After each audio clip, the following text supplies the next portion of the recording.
Walang kinalaman yung kung alam niya yung transaksyon o hindi. Kung alam mo nasaan yung ledger, sasabihin mo sa kanya, andito yung ledger, pakikuha at ibigay sa akin. Hindi ba? For the record, Mr. President. Your Honor, kasi nag-transfer po kami ng nag-transfer sa office po namin. So, hindi po nila, kahit ako din po, Your Honor, hindi ko rin po matansya kung saang bandang particular ng mga lalagyan po namin na ilagay sa dami po ng aming mga documentation. Yeah, para lang ma-refresh yung memo, with the permission of Senate President, Senator Pangilinan, joint affidavit yung sinabit nyo noong chairman si Senator Marcoleta, no? Na sinasabi nyo, kayong dalawa nagsasabi, ito ay binibigay namin sa kanila ng cash. Ang bawat transaction ay may karampatang voucher at ledger na nagsasaad ng mga araw kung kailan nila natatanggap. Ano? In fairness to the congressmen and in fairness to the committee, kailangan namin yung ledger because mananatili itong say-so o he says, she says itong inyong salaysay. So kaya nga binigyan namin ng pinadala namin ng subpoena duces tecum si Mrs. Sara Diskaya para dalhin niya yung ledger. At inamin nyo na mayroong ledger. It's a matter of record. Public record ito eh. Ngayon sasabihin mo hindi makita yung ledger. Pagka ganyan, baka may mag-move dito, makontempt si Mrs. Diskaya.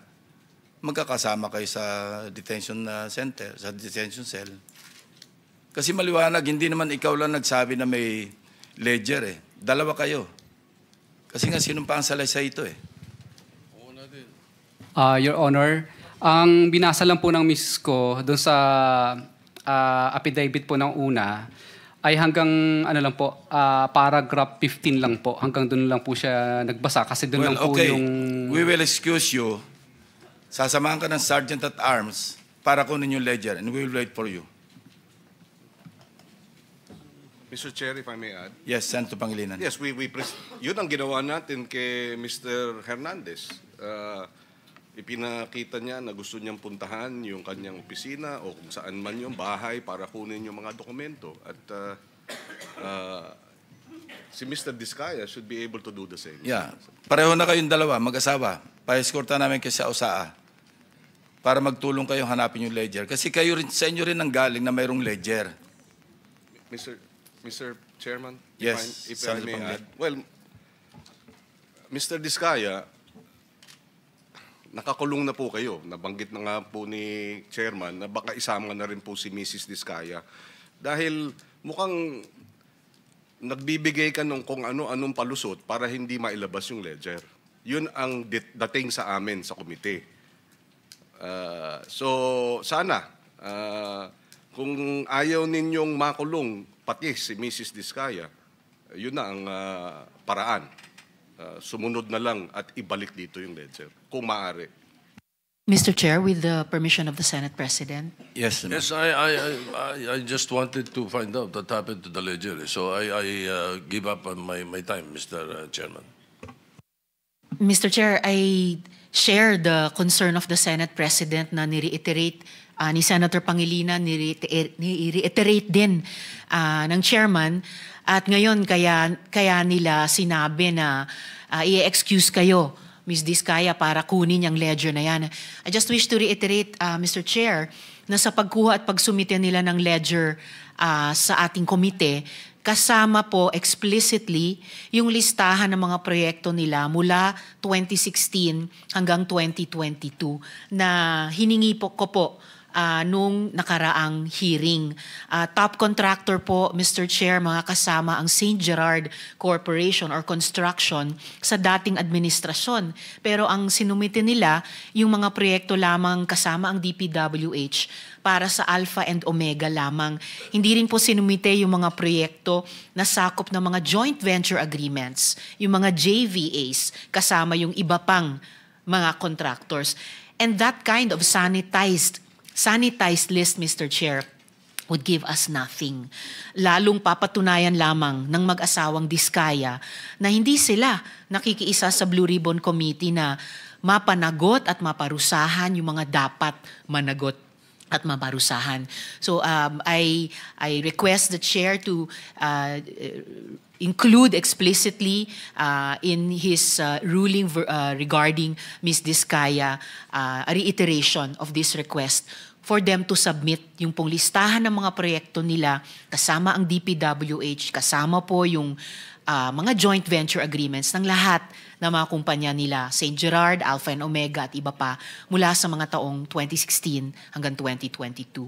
I so respectfully request, Mr. Chair. Senator Tulfo. Mr. Chair, tama po yung desisyon siguro. Ang gawin ho natin, pasamahan po itong mag-asawa ng USAA, ng ating Senate Security, samahan po sa opisina. Hindi po ako naniniwala, Ginoong Diskaya, Ginang Diskaya, na ito po itatabi nyo lang basta-basta because this is a very important piece of document.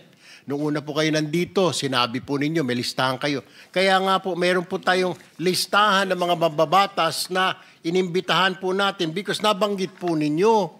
Kung wala naman ho tayong ipakita, paano naman bumukha ho na naniwala lang ho kami. We need documentation po na nakalista talaga, na tumanggap itong mga taong ito, nakatransact po ninyo.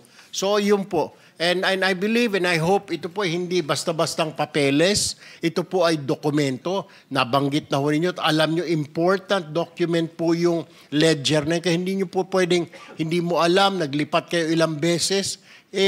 Siguro sa tingin ko, baka tinatago talaga ninyo. Kaya the only way para maniwala kami, samahan po kayo ng aming Senate Security, i-retrieve po ninyo, pwede nyo sabihin yung sekretary nyo, makukulong na si Mrs. Diskaya, ilabas nyo na. Parang awa nyo na, Mrs. Diskaya, sabihin mo sa sekretarya mo, Iha, makukulong na ako, wala na magbabantay sa mga anak namin. Can you do that?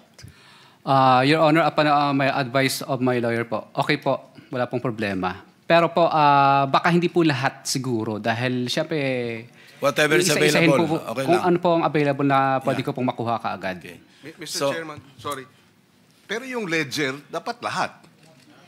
Baka mamaya yung ledger, tatanggalan mo ng 3-4 na pahina kasi hindi lahat. Hindi ba, Mr. Chairman? Just, thank you, Mr. Chairman. Senator Hercito. Mr. Chair, pwede rin naman siguro kung natatakot sila sa security ng anak nila, pwede mo tayo mag-executive session only for that purpose. Or, ang balita rin namin kasi, Mr. Chair, yung mga pinangalanan ni Mr. Diskaya, yung mga hindi daw nagsauli. So, may text messages daw kayo. Baka kahit yung mga text messages, pwede nyo napakita sa ngayon sa ating chair o sa member ng committee. Mr. Chair, medyo naguguluhan ako. Order muna, sandali. Okay. Pumayag na yung abogado mo na sasama kayo ng security ng Senate, di ba? At babalik kayo para dalhin yung dokumento, ledger. Nagpapatunay o nagsusuporta doon sa inyong sinumpang salaysay na may mga kongresista na nakatanggap sa inyo. Yun ang maliwanag, hindi ba, Mr. Diskaya? Your Honor, hindi lang po congressman, pati po mga Yes. ano po, Yes. Maski sino, lahat. mga USEC. Lahat. But before we let you go, sinabi nyo rin sa inyong sinupang salaysay na wala kayong ghost projects, hindi ba? Yes po, Your Honor. Okay. Doon sa 421 na inspeksyon ng PNP saka ng AFP, I think Corps of Engineers ito, no, na kasama ng DPWH. Dalawa, di ba sa inyo yung St. Gerard? Yes, Your Honor. Okay. 382.67 million total cost of ghost projects. 4, 2 Southern Leyte, First, saka Region 1, saka Region 4B. Sumunod, meron pa kayong 367.15 total cost of ghost projects. 3 sa Mindoro Occidental, 1 sa Region 4B, 1 sa Zamboanga City. Just for the record, Kasi sinasabi nyo noon, wala kayong ghost project. Your Honor, hindi po ghost project yung mga lugar na yan. Yung iba po dyan po ay nagkamali lang po ng pinasang Hindi. coordinates lang po. Yan ang depensa lagi ng na iba yung grid coordinates, pero hindi pwede magkamali yung sumbong sa Pangulo grid coordinates. Kasi binanggapan namin ito sa DPWH website na meron ding grid coordinates. Kaya hindi pwedeng ipalusot na magkaiba yung grid coordinates. Anyway, that's just for the record. Sergeant at Arms, kindly escort the couple out of this session hall para kunin yung mga dokumento na kailangan natin. Thank you very much.